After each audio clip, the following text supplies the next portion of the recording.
Thursday, the 11th of March, I opened my Age this morning and there were two columns, both on anxiety.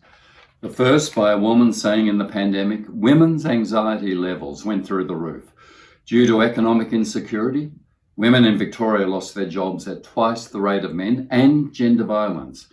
And from the Primary Principals Association, a survey of 700 primary schools, anxiety levels of our kids gone through the roof. They exhibiting aggression, withdrawal and distress. Now, the recommendation from the woman columnist was better investment in women's financial security in the budget and laws for gender violence.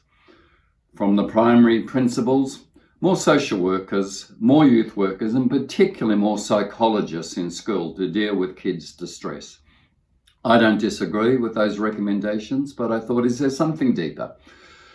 Certainly right through history, anxiety has been a phenomenon. The Bible says, be not afraid, don't be anxious, in 365 verses, a verse for every day of the year. The Bible's antidote, however, is trust in God.